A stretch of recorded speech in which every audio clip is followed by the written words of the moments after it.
నిన్నటి దినాలు మనం యేసుక్రీస్తు వారు యెరూషలేము ప్రవేశం ఎందుకు చేశారు అనేది మనం ధ్యానం చేసాం. దానిలో ఒక ప్రాముఖ్యమైనటువంటి మాట మనం చూసి నేను సమయం తక్కువగా ఉండటం వల్ల పూర్తి చేయలేకపోయాను. ఈ దినాలు మనకున్న సమయంలో ఆ మాటను మనం చూద్దాం. ఏంటంటే, దేవాలయము పాడైపోయినప్పుడు దేవుడు ఏం చేశాడంటే పని గద్దించడం ప్రారంభించాడు. దేవుని స్తోత్రం. దేవాలయం పాడైంది. పాడవుతున్న దేవాలయాన్ని దేవుడు ఏం చేయాలనుకున్నాడు? బాగు చేయాలని ఆశపడతా ఉన్నాడు. ఈ రోజున మరి మనం పాడైపోయినటువంటి దేవాలయాన్ని లేదా హృదయాలను మనం ఏం చేయాలంటే శరీరం అనేటువంటి ఆలయాలను తిరిగి రిపేర్ చేసుకోవాల్సిన అవసరం ఉంది. దేవుని స్తోత్రం. తిరిగి మనము బాగు చేసుకోవాల్సినటువంటి అవసరం. ఏమంటే, బాగున్నటువంటి ఆరోగ్యాల గురించి ఏమంటారంటే కాపాడుకోమంటారు. దేవుని స్తోత్రం. బాగున్న ఆరోగ్యానికి రిపేర్ చేయాలి, అసలు దాన్ని ఏం చేయాలి? మనం కాపాడుకోవాలి. బాగోలేనటువంటి ఆరోగ్యాన్ని ఏం చేసుకోవచ్చు? మనం బాగు చేసుకోవచ్చు. బాగోలేనటువంటి ఆరోగ్యాలు మనం ఏం చేసుకోవచ్చు? బాగు చేసుకోవచ్చు. మరి దేవాలయం పాడైపోతున్నప్పుడు, దేహం అనే దేవాలయం పాడైపోతున్నప్పుడు దాన్ని మనం బాగు చేసుకోవాల్సిన అవసరం ప్రతి వ్యక్తికి ఉంది. దేవునికి స్తోత్రం. చూడండి, సంస్థలైతే వారి దేవాలయాలు పట్టించుకుంటాయి. సంస్థలైతే వారి దేవాలయాలు పట్టించుకుంటారు. సొంత చర్చెస్ ఎవరైనా కట్టుకున్నారనుకోండి, వారి దేవాలయాన్ని ఏం చేయడానికి ప్రయత్నం చేస్తారు? బాగు చేసుకోవడానికి ప్రయత్నం చేస్తారు. మరి ఇప్పుడు దేవాలయం ఎవరు అని మనం ఆలోచిస్తుంటే, నీ దేహమే దేవుని ఆలయం అన్నాడు. అంటే నీ దేవాలయాన్ని నువ్వేం చేసుకోవాలి? బాగు చేసుకో. నీ ఇంటిని ఎలా బాగు చేస్తున్నావు? కొన్నిసార్లు రిపేర్ చేస్తున్నావు, వాటర్ పడిపోతుందనో, రేకుల్లోంచి వర్షం వచ్చేస్తుందనో, లేకపోతే ఎత్తు తక్కువ అయిపోయిందనో, లేదా కొన్నిసార్లు దేవాలయాల్లో నీ గృహాల్లో ఏదైనా సమస్య వస్తే దాన్ని మళ్ళీ రీమోడల్ చేస్తా ఉన్నాం. మనము మన శరీరాన్ని కూడా దేహం అనేటువంటి దేవాలయాన్ని ఏం చేస్తా ఉన్నారంటే మనం బాగు చేయడం ప్రారంభించాలి. దేవుని స్తోత్రం. యేసుక్రీస్తు వారు దేవాలయాన్ని బాగు చేయాలన్న ఉద్దేశంతోనే దేవాలయం పాడు చేస్తున్న వారిని ఏం చేశాడు? ఆయన హెచ్చరించాడు. పాడు చేస్తున్న వారిని హెచ్చరించాడు. ఈ రోజున మనం కూడా శరీరం అనేటువంటి ఆలయాన్ని ఎలా శుద్ధి చేసుకోవాలి అనేది గమనిస్తూ, శుద్ధి చేసుకున్న ఆలయాన్ని ఎలా నిలబెట్టుకోవాలి, ఈ రెండు మాటలు మనం జనాలు చూడడానికి ప్రయత్నించాలి. దేవుని స్తోత్రం. ఏమంటే, ఒకటేమో శుద్ధి చేసుకోవాలి, శుద్ధి చేసుకున్న దాన్ని ఏం చేయాలి? మనం నిలబెట్టాలి, మెయింటెనెన్స్ చేసుకోవాలి. అంటే దాన్ని మనం కాపాడుకుంటా ఉండాలి. ఈ రెండింటిలో ఏదో ఒకటి మన తగిలింది. దేవుని స్తోత్రం. ఒకటి శుద్ధంగా చేసుకోవాలి, ఉన్నదాన్ని మనం నిలబెట్టుకోవాలన్నా పెట్టుకోవాలి. దేవుని స్తోత్రం. ఈ రెండు మాటల్లో ఏదో ఒక మాట మనకు ఖచ్చితంగా వర్తించింది. కూర్చున్న నీకైనా నాకైనా ఈ మాట ఖచ్చితంగా వర్తించింది. దేవుని బిడ్డ. అయితే మీరు ఇల్లు పాడైపోయింది అనుకోండి. ఇల్లు పాడైపోయినప్పుడు మనం ఎవరి దగ్గరికి వెళ్తాం? దేవుని బిడ్డలారా. లేకపోతే ఒక వస్త్రం పాడైపోయినప్పుడు ఎవరి దగ్గరికి వెళ్తాం? మనం ఆలోచించండి. లేదా ఒక చెక్కకు సంబంధించిన వర్క్ పాడైపోయినప్పుడు మనం ఎవరి దగ్గరికి వెళ్తాం? దానిని ఎవరైతే బాగు చేయగలరో, ఆ పనిలో ఎవరు నిపుణులో, లేదా ఆ పని ఎవరికి తెలుసో వారి దగ్గరికి మనం వెళ్తాం. దేవుని స్తోత్రం. ఏమంటే, ఏ పని ఎవరితో చేయించాలో వారితోనే మనము చేయించాలి. దేవుని బిడ్డ. మరి దేవాలయం పాడైపోతున్నప్పుడు, శరీరం అనేటువంటి దేవాలయం పాడైపోతున్నప్పుడు ఎవరి దగ్గరికి వెళ్ళాలి అంటే తండ్రి అయినటువంటి దేవుని దగ్గరికి మనం వెళ్ళాలి అని మనకేం చెప్తుంది బైబిల్ తెలియజేస్తుంది. అంటే దేవుడే మన దేవాలయాన్ని ఏం చేయగలడు? మనని బాగు చేయగలడు. దేవాలయాన్ని ఏం చేయగలడు? బాగు చేయగలడు. అంటే కొన్నిసార్లు దేవాలయం పాడైపోవడానికి గల కారణం ఏంటంటే దేవుడు లేకుండా మనం జీవించడం. దేవుడు లేకుండా మనం జీవించడం. మళ్ళా దేవుడు నీ హృదయంలో ఉండాలి, నీ గృహంలో ఉండాలి, నీతో ఉండాలి అని అనుకున్నప్పుడు దేవుని దగ్గర మనం రిపేర్ చేయడానికి ఏం చేయాలి? ప్రయత్నము చేయాలి. మనకున్న సమస్యను దేవునికి చెప్పుకోవడానికి ఏం చేయాలి? మనం ప్రయత్నము చేయాలి. యోహాను రాసినటువంటి సువార్తలో దేవుని బిడ్డలారా 15వ అధ్యాయము 5వ వచనంలో గమనించినప్పుడు, నేను చదువుతున్నాను, జాగ్రత్తగా చూడడానికి ప్రయత్నించాడు. యోహాను సువార్త దేవుని బిడ్డలారా 15వ అధ్యాయము దేవుని బిడ్డలారా 5వ వచనం అంటాడు, నాకు వేరుగా ఉండి మీరేమి చేయండి. అంటే చూడండి, ఈ లోకంలో దేవుని బిడ్డలారా మళ్ళా మీకు ఒక మాట చెప్తున్నాను.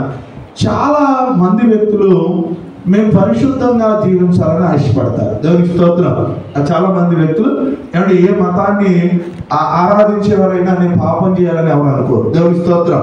ఎవరో ఒకరు ఉంటారు మతంలో ఉన్నా కూడా మంచిగా జీవించిన వారు ఉంటారు. కానీ ప్రతి మతం వారు కూడా మేము పవిత్రులుగా ఉండాలని ఆలోచిస్తారు. దేవునికి స్తోత్రం. వారికి ఇచ్చినటువంటి ధర్మం ఏం చెబితే, లేదా వారి యొక్క యాజకులు, లేకపోతే వారి యొక్క బోధ చేసేటువంటి వ్యక్తులు ఎవరు చెప్తే మేము పుణ్యం ఎలాగవుతాము అని ఆలోచించినప్పుడు నలుగురు భోజనం పెట్టాలా, లేకపోతే ఉపవాసం ఉండాలా, లేకపోతే మేము పవిత్రంగా ఉండాలంటే ఏ పూజ చేయాలి, ఏ విధంగా మేము ఆరాధన చేయాలి, ఏ విధంగా ఆరాధన చేయడం వల్ల మా జీవితము పరిశుద్ధపరచబడింది, మాలో ఉన్న లోపము పాపము పొందని ప్రతి ఒక్కరు ఆలోచిస్తారు. దేవుని స్తోత్రం. అయితే ఈ లోకంలో పరిశుద్ధపరచబడాలి అంటే ఇక తండ్రి అయినటువంటి దేవుడు తప్పితే, యేసుక్రీస్తు వారు తప్పితే ఈ లోకంలో పవిత్రతకు మరొక మార్గం లేదు. దేవుని స్తోత్రం. పవిత్రతకు మరొక మార్గం లేదు అని బైబిల్ సెలవిస్తుంది. అందుకే యోహాను రాసినటువంటి సువార్తలో ఆయన అంటున్నాడు, ఈ లోకంలో పవిత్రత కావాలని ఎదుగుతున్న అనేక మంది కూడా వారు పరిశుద్ధపరచబడకపోవడానికి కారణం ఏంటంటే, నేను లేకుండా మీరు ఏమీ కూడా ఏమీ చేయలేదు. అంటే నాతో ఉంటే మీరు పరిశుద్ధులు అవుతారు, నన్ను కలిసి నాతో ఉంటే మీరు పరిశుద్ధతలోకి వెళ్తారు, నా ద్వారా మీరు పరిశుద్ధపరచబడతారు, కానీ నాకు దూరంగా ఉండి మీరేం చేయలేదు, పరిశుద్ధపరచలేదు. అందుకే యెషయా గ్రంథంలో చక్కని మాట రాశాడు, మీ నీతి క్రియలు ఏంటంటున్నాడు, మురికి గుడ్డలు అంటాడు. అంటే ఈ లోకంలో భోజనం పెడితే పరిశుద్ధులు అవుతాం, పాపం పోయిందని. కొంతమంది ఏంటంటే దేవాలయంలో తినే ప్రసాదాలు, దేవాలయంలో ఇచ్చేటువంటి వస్తువులు, దేవాలయంలోకి వెళ్ళడం వల్ల మేము పరిశుద్ధపరచబడతాం అపోహలో కొంతమంది ఉంటారు. క్రైస్తవ జీవితంలో మనము ఈ వస్తువుల వల్ల, ఆహార పదార్థాల వల్ల, కొన్ని తినేటువంటి దాని వల్ల, తాగేటువంటి దాని వల్ల, కొన్ని కట్టుకునేటువంటి వాటి వల్ల మనం ఎప్పుడు కూడా పరిశుద్ధపరచబడం. దేవుని బిడ్డలారా, దేవుడు ఉండటం వల్ల, దేవునితో ఉండటం వల్ల, దేవుడు నీలో ఉండటం వల్ల నువ్వు పరిశుద్ధపరచబడగలుగుతావు. దేవుని స్తోత్రం. అందుకే ఆయన అంటున్నాడు, యోహాను 15:5 అన్నాడు, నాకు వేరుగా ఉండి మీరేమి చేయాలి. అంటే ప్రభువా, నేను మార్చబడాలనుకుంటున్నాను, నేను నీ చిత్తం నెరవేర్చాలనుకుంటున్నానంటే నువ్వు ఎవరితో కలిసి ఉండడానికి ప్రయత్నించాలి?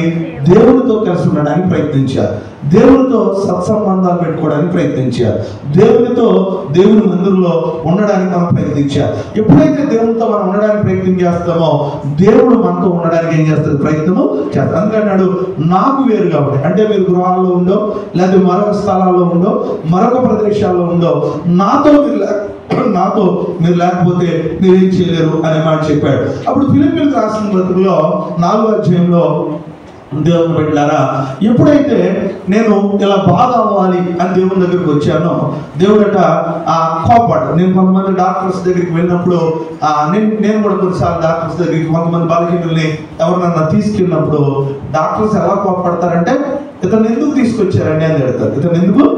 మీకు ఎన్నిసార్లు నేను చూడండి, నాకేది హెల్త్ బాగోలా, నన్ను డాక్టర్ గారు ఇది తినొద్దు అన్నారు అనుకోండి, నేను తిన్నాను అనుకోండి, నేను ఏదో తీసుకోవద్దన్నాను, నేను తీసుకున్నాను అనుకోండి, డాక్టర్ గారు ఖచ్చితంగా కోపడతారు. దేవుని స్తోత్రం. ఎందుకు తీసుకొస్తున్నారండి? ఎందుకు? నేను చెప్పిన మాట వినరు, మళ్ళా మా వైద్యం మీకు ఎందుకు? నేను చెప్పింది వినరు, హెల్త్ బాగు చేసుకుంటారు, మళ్ళీ ఎందుకు వస్తున్నారని చెప్పి కోపడతారు. కానీ దేవుడి దగ్గర ఉన్న గొప్పతనం ఏంటంటే, మనిషి బలహీనపరచబడి మళ్ళా తప్పు చేసి మళ్ళా దేవుని దగ్గరికి వచ్చినప్పుడు ఆయన బలపరుస్తాడు, కానీ మన బలహీనపరచడు. దేవుని స్తోత్రం. మనుషులు ఎవరైనా దగ్గరికి వస్తే మనం బలహీనపరిచే మాటలు మాట్లాడతాం, మనుషులను చూడని చేసే మాటలు మాట్లాడతాం, లేదా కొన్నిసార్లు మనుషులను దూరం అయిపోయేటువంటి మాటలు మనం మాట్లాడతాం. కానీ దేవుని దగ్గరికి వస్తే, దేవుడు మనిషి బలహీనమై వస్తే ఆయన ఇప్పుడు కూడా మనల్ని త్రోసివేయడు. దేవుని స్తోత్రం. ఫిలిప్పీయులకు రాసిన పత్రికలో ఆయన అంటాడు, దేవుని బిడ్డలారా, 4:13 అంటాడు, నన్ను బలపరచు అని నేను సమస్తము చేయను. దేవుడు గమనించండి, మన ఈ మధ్యన ఒక ఆయన అడుగుతా ఉన్నాడు, అనకాపల్లి ప్రాంతంలో ఆయన ఎమ్మెల్యేగా ఉండేవాడు, నర్సీపట్నం ప్రాంతంలో. ఆయన అనకాపల్లి ఎంపీ తన కుమారుడు అవ్వాలని చెప్తున్నాడు. ప్రజలకు దండం పెట్టి మాట్లాడతాడు. ఏమన్నాడు అంటే, నన్ను ఆదరించారు ఇంతవరకు, నా కుమారుని కూడా ఆదరించండి అని అడుగుతున్నాడు. అంటే నా కుమారుని కూడా మీరు బలపరచండి అన్నాడు. అంటే మనుషులను మనం బలపరచమని అడిగేటువంటి వ్యక్తులు కాదు. మనుషులు బలపరచడం వల్ల మనకు ప్రయోజనము లేదు. మనం ఎవరు బలపరచాలి? నీ కుటుంబం పడిపోతున్నప్పుడు, నీ కుటుంబం నువ్వు పడిపోతున్నప్పుడు, లేదా నీ ఆరోగ్య సమస్యలు పడిపోతున్నప్పుడు, నీ ఆర్థిక సమస్యలు పడిపోతున్నప్పుడు, నీ ఆత్మీయ పరిస్థితులు పడిపోతున్నప్పుడు నిన్ను ఎవరు బలపరచాలి అంటే దేవుడు మాత్రమే బలపరచాలి. దేవుని స్తోత్రం. ఆయన బలపరిచినప్పుడు నువ్వు పడిపోవు, నిలబడగలుగుతావు అని బైబిల్ సెలవిస్తుంది.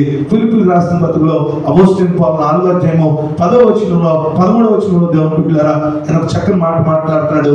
ఏమన్నాడంటే, నన్ను బలపరచు అని యందు నేను సమస్తము చేయగలను. అంటే ఒకవేళ బలహీనతలు మానవ జీవితంలో ఉంటాయి, ఆ బలహీనత నుంచి మనం బయటపడాలంటే ఎవరి బలాన్ని కోరాలి? మనం దేవుని బలాన్ని కోరాలి. యేసుక్రీస్తు వారి దగ్గరికి ఒక సహోదరు వచ్చింది. దేవుని బిడ్డలారా, ఆవిడ అడుగుతా ఉంది, నా కుమార్తెనో కుమారునో స్వస్థపరచాలని అడుగుతా ఉంది.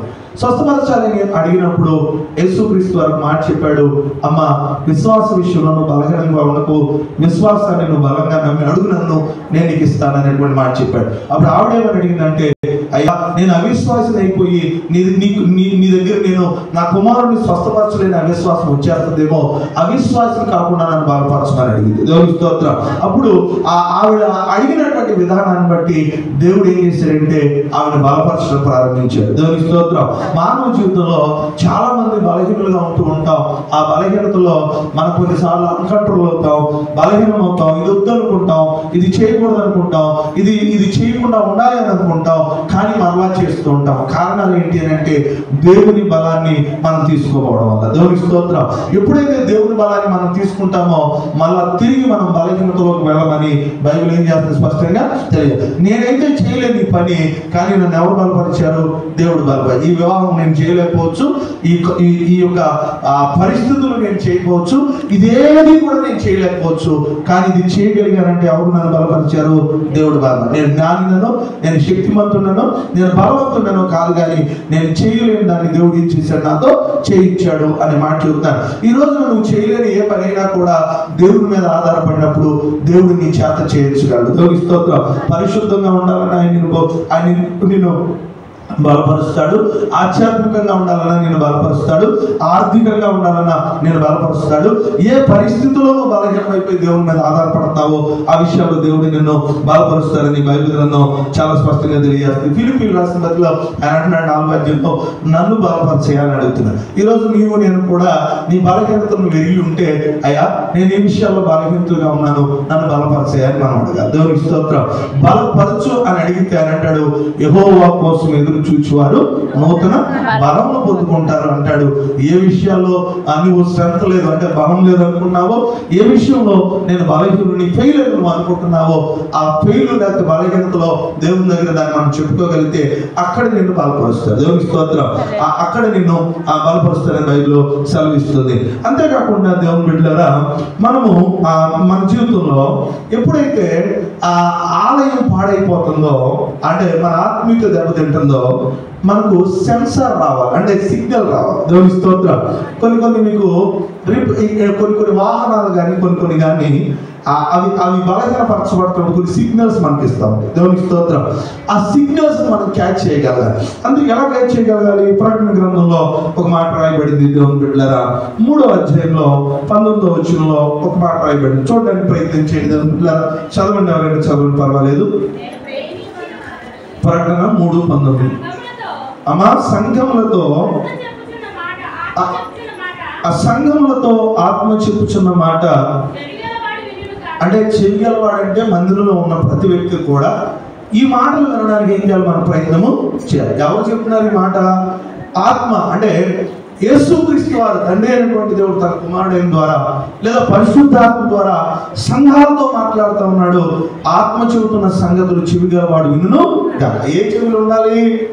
ఆత్మ సంబంధమైన చెవులు ఉండాలి. ఆయన అంటాడు, మనోనేత్రాలు మనుషులకు ఏం చేసి గుడితనాన్ని మందిరానికి వచ్చినట్టే ఉంటాం, కళ్ళు తెరిచినట్టే ఉంటాం, ఇలా చూస్తున్నట్టే ఉంటాం, కానీ గుడితనం అదేని కాదు. ఆత్మీయ నేరాలు ఏమవ్వాలి? మనకి తెరవబడాలి. లూదియా అంట అక్కడ ఉన్నప్పుడు వారి తన హృదయం తెరవబడిందంట. దేవుని స్తోత్రం. మనం ఎన్నోసార్లు కొన్ని మాటలు వింటాం, మన హృదయం తెరవబడదు. కానీ ఎప్పుడైతే మనం చెవిలు జాగ్రత్తగా పెట్టుకుని పరిశుద్ధాత్మకి ఆ చెవుల్లోకి అవకాశం ఇచ్చామో, ఆత్మ చెబుతున్న మాటలు ఎవరు వింటారట? చెవి గలవాడు వినును కాక. దేవుని స్తోత్రం. అంటే చెవి గలవాడు విను కాక. ఏంటమ్మా ఆ మాటలు చదవమ్మా, చదువు. లవదోకియాలో ఉన్న సంఘపు దూతకు ఎలాగు రాయము, ఆమె అనువాడును నమ్మకమైన సత్యసాక్షియు. అమ్మ 3వ అధ్యాయం 19వ వచనం, నేను ప్రేమించు వారిని అందరినీ గద్దించి అమ్మా బిడ్డ చదవమ్మా. దాని స్తోత్రం. అమ్మా శిక్షించుచున్నాను కనుక నీవు ఆసక్తి కలిగి దేవునికి స్తోత్రం. ఏమంటాడు ఆయన? నిన్ను నేను ప్రేమించు వారందరూ ఏం చేస్తున్నాను? గద్దించి శిక్షిస్తా ఉన్నాను. ఏం చేస్తున్నాను? శిక్షిస్తా ఉన్నాను కాబట్టి మీరు ఆసక్తి కలిగి మారు మనసు పొందండి అంటే దేవునికి స్తోత్రం. ఏమండి, మీరు చదువైనా కూడా దేన్నైనా కూడా ఈ లోకంలో ప్రెజర్ పెట్టు బలవంతంగా మనం చేయొచ్చు, కానీ మారు మనసు మాత్రం ఎవరికి వాడక ఆసక్తి ఉండదు. దేవునికి స్తోత్రం. నేను మారాలి, నా జీవితము మారాలి, నా మనసు నేను మార్చుకోవాలి, నేను దేవుని చిత్తాన్ని చేయాలి, దేవునికి నేను అనుకూలంగా జీవించాలి. దేవునికి స్తోత్రం. అందుకే అంటాడు, మీరు మారు మనసు కలిగి ఏం చేయాలి? మీరు ఆసక్తి కలిగి ఉండండి అంటారు. దేవునికి స్తోత్రం. ఏమంటే స్కూల్కి వెళ్ళమంటే ఎవరు ప్రెజర్ చేయాలి? మనని ఆలోచించండి.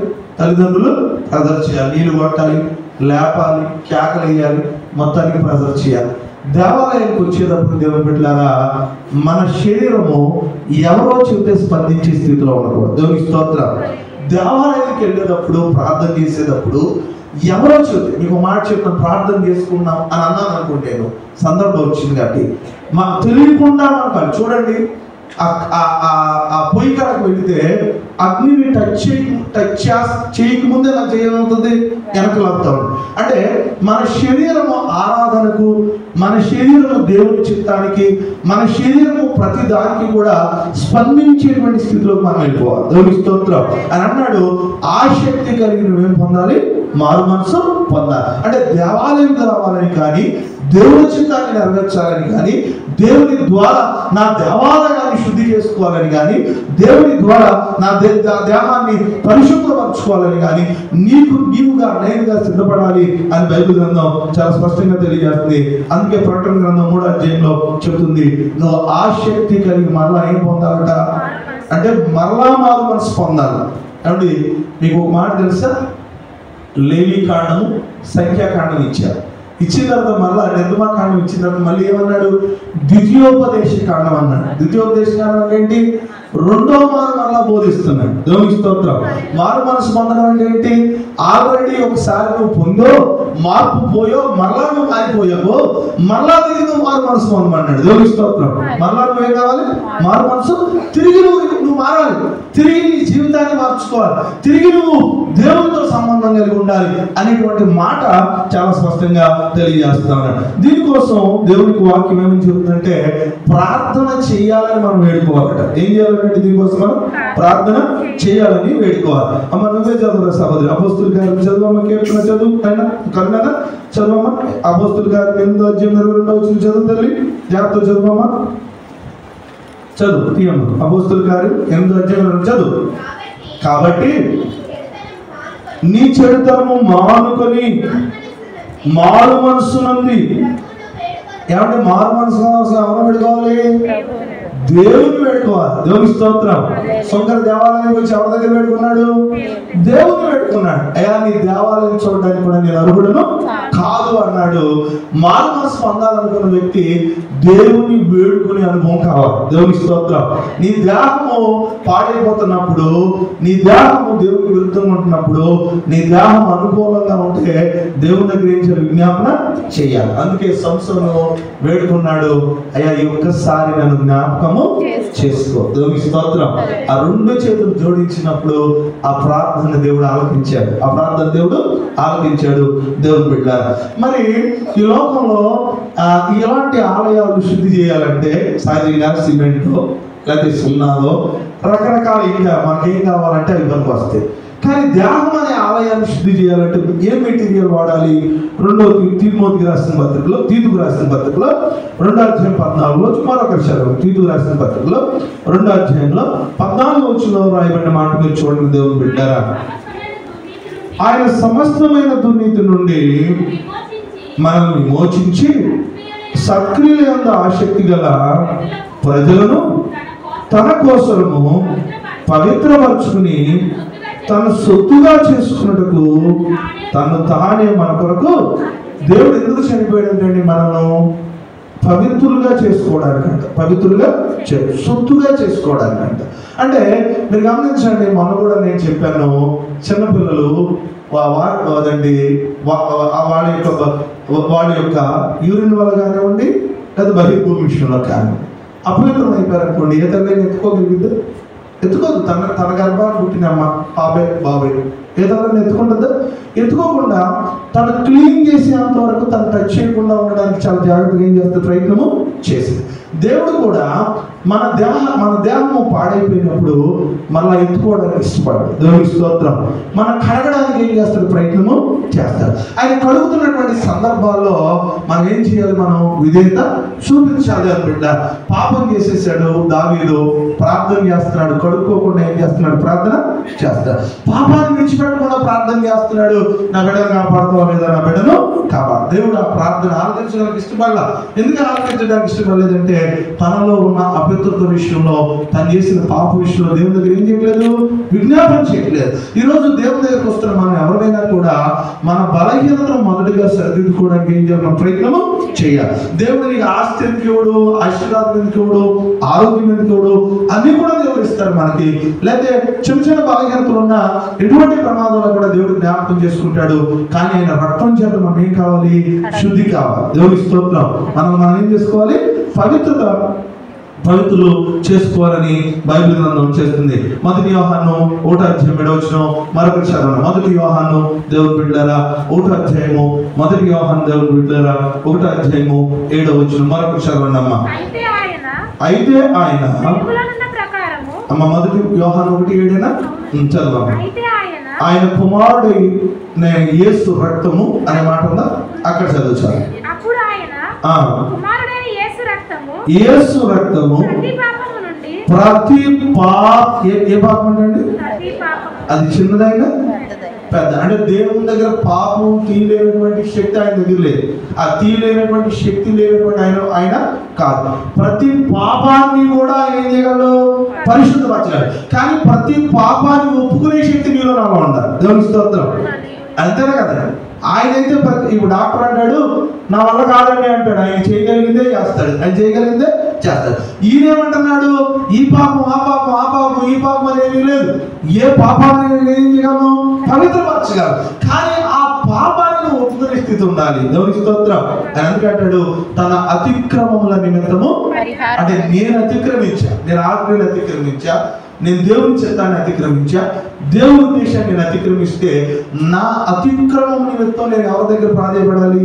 దేవుని దగ్గర ప్రాధేయపడాలి. అప్పుడు అన్నాడు ఆయన కుమారుడైన యేసు రక్తము ప్రతి పాపము నుండి మనం ఏం చేస్తుంది? పవిత్రులుగా చేసేది. క్రీస్తునందు దేవుని బిడ్డలారా, దేవుడు ఆలయాన్ని శుద్ధి చేస్తున్నప్పుడు ఎవరి మాట వినాలి? మనం దేవుని మాట. నువ్వు ఎలా కట్టాలి, ఇది కట్టాలి అది కట్టాలని మేస్త్రిని అడగాలి. తర్వాత ఆయన ఏం తీసుకురామంటే మనం తీసుకురావాలి. దేవుని స్తోత్రం. నీ ప్రాబ్లం పదం దగ్గర ఎవరి మాట వినాలి?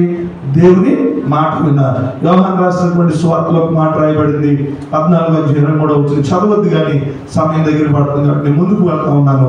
యోహాను రాసినటువంటి సువార్త నేను ఒక మాట సిగ్నల్ అవన్నీ వచ్చినాయో లేవో చెప్పండి. నాకు ఇంకా టైం ఉందండి. ఇంకా అవన్నీ వచ్చినాయో లేవో వెనకాల ఎవరైనా ఇన్ఫర్మేషన్ తెలుసుంటే చెప్పండి. నేను ఇంకా ఎక్కువ వెళ్ళకుండా ప్రసంగానికి వెళ్తాను, లేదా 9 గంటలకు పూర్తి చేస్తాను. యోహాను 14:23 దేవుని బిడ్డలారా రాయబడిన మాట ఏంటంటే, యేసు ఒకడు నన్ను ప్రేమించిన యెడల వాడు నా మాట ఎవరి మాట గైకొనాలి? దేవాలయాల్లో. అంటే చూడండి, ఇది సేవకుడు మాట వినాలా, తండ్రి మాట వినాలా, భార్య మాట వినాలా? కాదు. మొదటిగా అది దేవుని మాట అయి ఉండాలి. దేవుని స్తోత్రం. అది దేవుని మాట అయి ఉండి భార్య ద్వారా వచ్చిన, భర్త ద్వారా వచ్చిన, సేవకుని ద్వారా వచ్చిన, స్నేహితుని ద్వారా వచ్చిన, చిన్న బిడ్డ ద్వారా వచ్చిన ఎవరి మాట వినాలి? మనం దేవుని మాట వినాలి. దేవుని స్తోత్రం. గమనించండి, ఆ ప్రాంతంలో సైన్యాధికారి ఒక ఆయన ఉన్నాడు.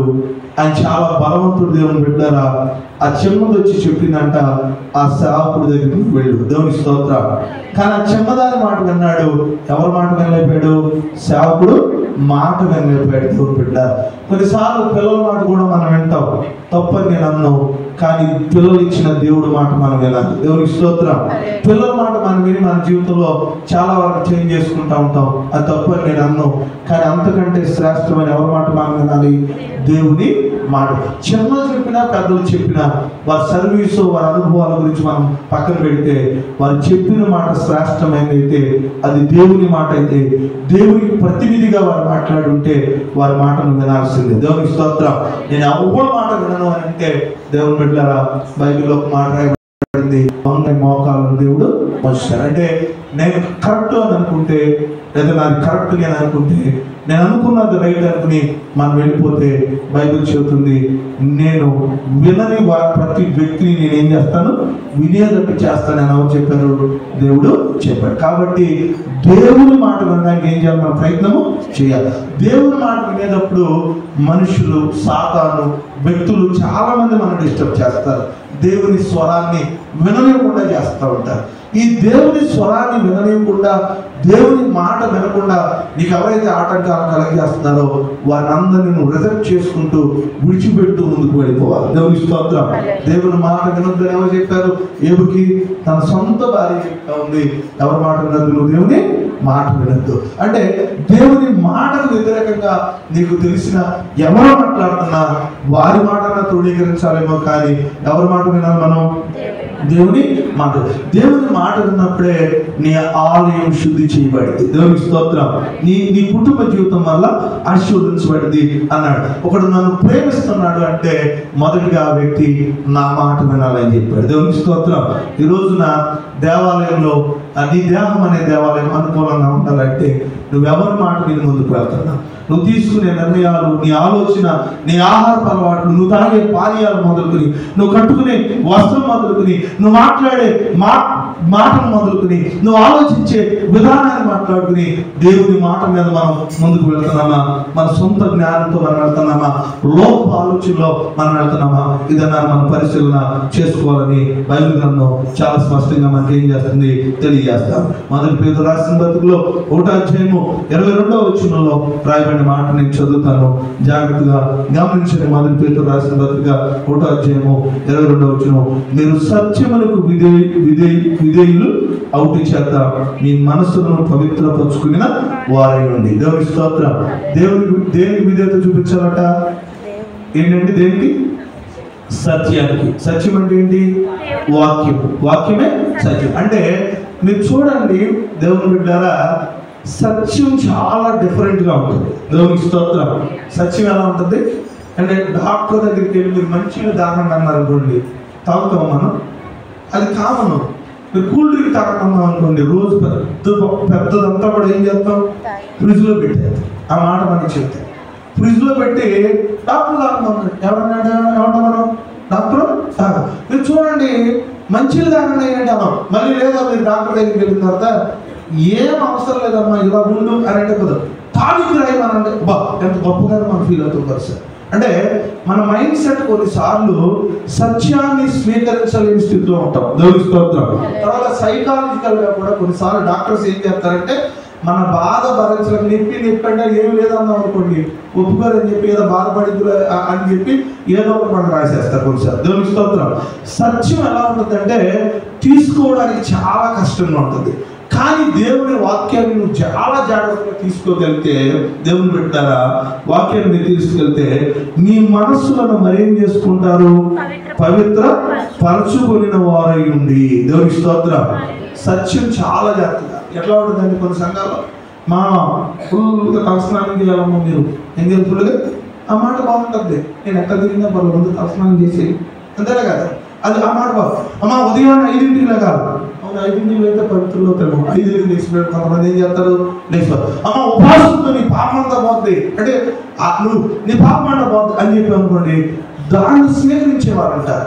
కానీ సత్యం ఏంటంటే నువ్వు ఎలా స్నానం చేసినా చేయకపోయినా, నువ్వు ఉపవాసం ఉన్నా లేకపోయినా, నువ్వు ప్రయాణికి వేసినా లేకపోయినా, నీ మనస్సును మార్చుకుని దేవుడికి విధేయత చూపించాలని అనుకోండి, ఆ మాట నీ లోకంలో చాలా మంది స్వీకరించలేదు. దేవుని స్తోత్రం. ఆయన వాక్యం ఏం చెబుతుందంటే నీవు సత్యమునకు విధేయులు, లేక సత్యానికి నువ్వు విధేయత చూపించు. దేవుని స్తోత్రం. సత్యానికి ఏం కావాలి? లోబడితే అది నిన్ను పవిత్రపరిచింది. దేవుని స్తోత్రం. అది నిన్ను పవిత్రపరిచింది అని కంటే చాలా అది ఒకసారి కలుపుకోండి. అది మిమ్మల్ని పవిత్రపరిచింది అని బైబిల్ మీకు ప్రకటన గ్రంథంలో మాట రాయబడింది. మీరు చదవండి ఆ మాట, మనకు అవసరమైన మాట. 3వ అధ్యాయం 23వ వచనం. కొత్తలో ఇప్పుడు చదవకపోయిన వాళ్ళు ఏమైనా ఉంటే వేరొక పాటు పట్టుకోండి అమ్మా. ప్రకటన గ్రంథం 3వ అధ్యాయం చూడండి, 20వ వచనం. ప్రకటన గ్రంథం 20వ వచనం. ఇదిగో నేను అది చూడండి. మనతో ప్రతిదినం ఎవరు మాట్లాడాలని ఆశపడుతున్నారు తెలుసా? దేవుడు మనతో మాట్లాడాలని ఆశపడుతున్నాడు. దేవుని స్తోత్రం. దేవుడు మనతో మాట్లాడాలని ఆశపడుతున్నాడు. ఆయన అన్నాడు, తలుపు మధ్య నుండి నేను ఏం కొడుతున్నాను? నీ దగ్గరకు వచ్చి పడతా ఉన్నాను. ఇది నా స్వరం అని మీరు విన్నారు. దేవుని స్తోత్రం. ఆయన అంటాడు, నా గొర్రెలు నా స్వరము ఎరుపు మాట తప్పుగా అనుకుంటున్నాను. ఇది ఉన్నా అనుకోండి, దానికి నా స్వరం అని చెప్పవలసింది. ఊదేవాడు ఏం చేద్దాం?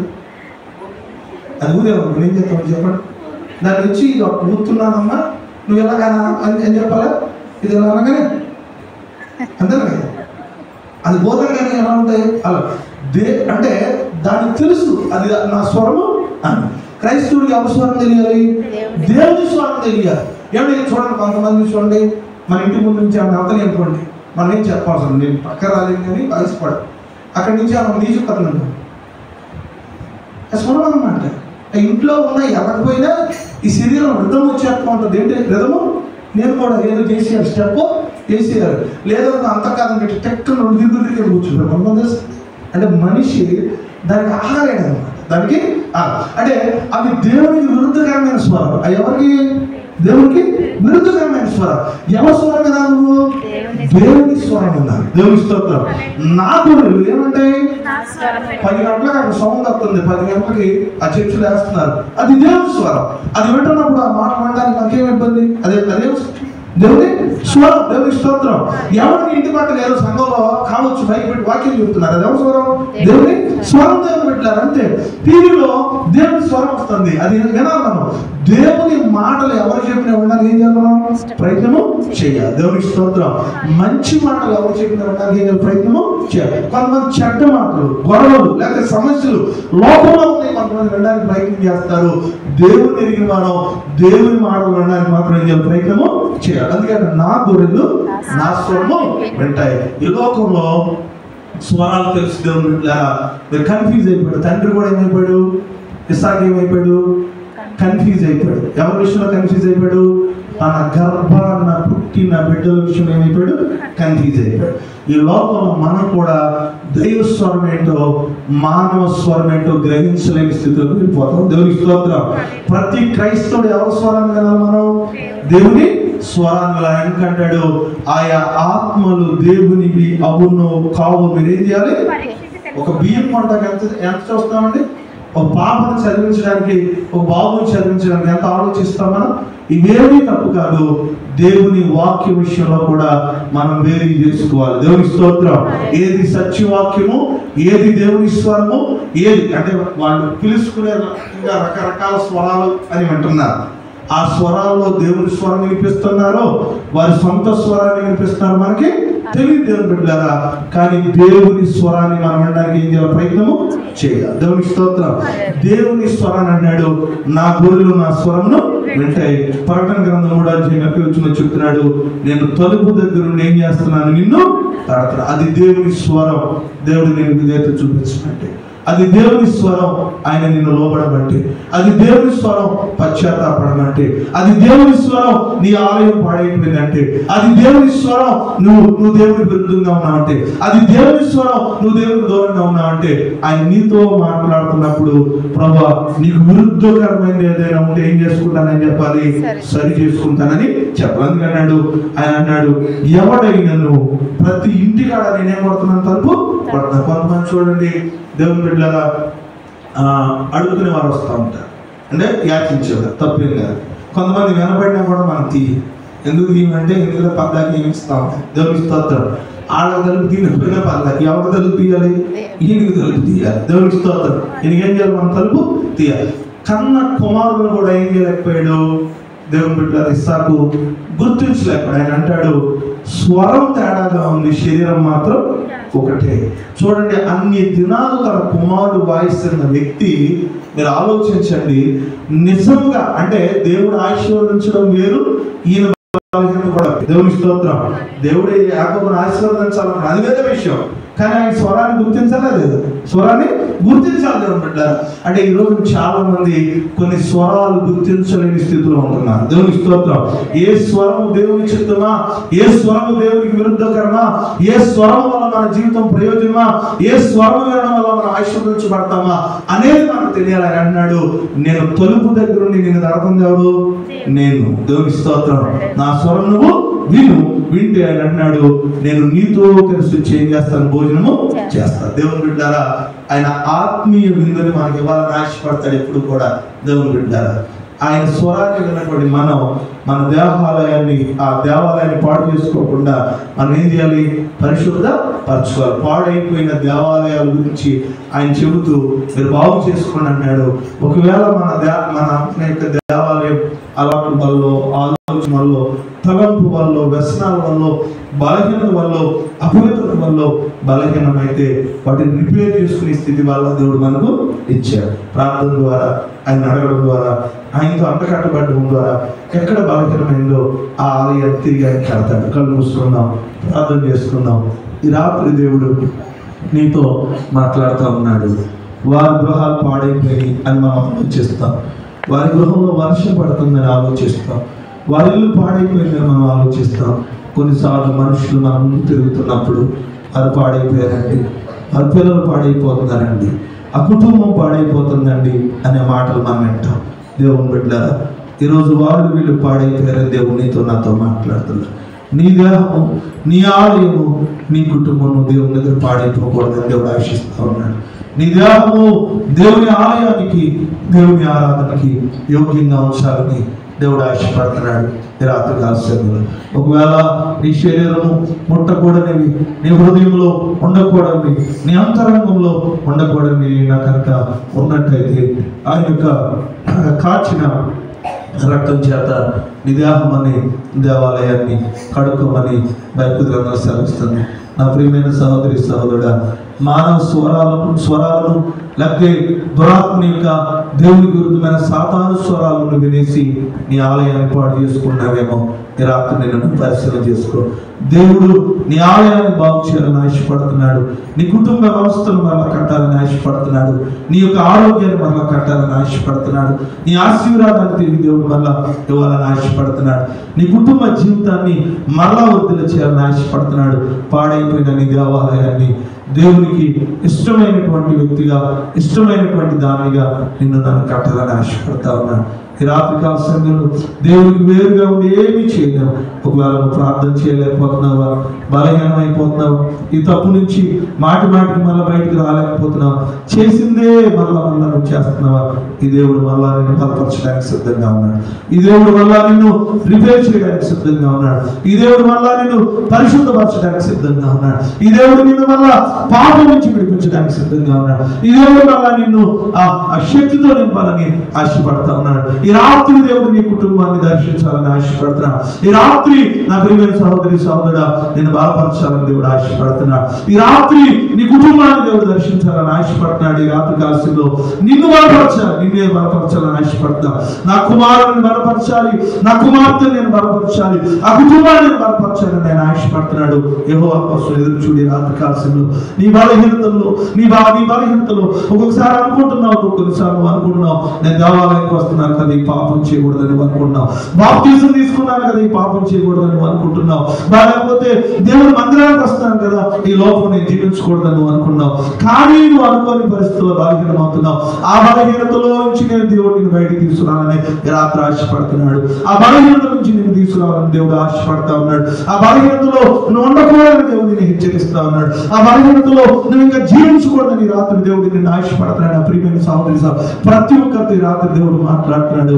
నువ్వు బలహీనతలో ఉండకూడదు, నువ్వు బలహీనతలో ఉండకూడదు. నీ దేహంలో దేవుడికి ఆరాధన జరగాలి. ఆయన నీ దేహాన్ని దేవుడికి నువ్వు ఆలయంగా మార్చాలని దేవుడు ఆశపడతాడు. ఈ రాత్రి కాలశంలో నిన్ను బలపరచాలని ఆశపడుతున్నాడు, నిన్ను భద్రపరచాలని ఆశపడుతున్నాడు, నిన్ను మరలా ఆయన చిత్తంలో నడిపించాలని ఆశపడుతున్నాడు. ఇది ఆయన స్వరమని నీకు అనిపిస్తే, ఆయన నీతోనే అవని జీవితంలో మాట్లాడుతున్నాడు అనిపిస్తే, ఆయన నీతోనే వివాహ వ్యవస్థలో మాట్లాడుతున్నాడు అనిపిస్తే, ఆయన నీతోనే వృద్ధాప్యంలో మాట్లాడుతున్నాడు అనిపిస్తే, ఆయన నీతోనే చంటిబిడ్డగా ఉన్నప్పుడు మాట్లాడుతున్నాడు అనిపిస్తే, నా ప్రియమైన సహోదరి సహోదరుడా, మీరు ఏ వయస్సు వారైనా అది దేవుని స్వరం అనిపిస్తే దేవుని చిత్తానికి లోపడదాం. ఈ రాత్రి దేవుని స్వరాన్ని విందాం. దేవుని యొక్క స్వరము యొక్క వినికిడిలో మన జీవితాలు నడిపించుకునే ఆశీర్వాదాన్ని పొందుకున్నాం.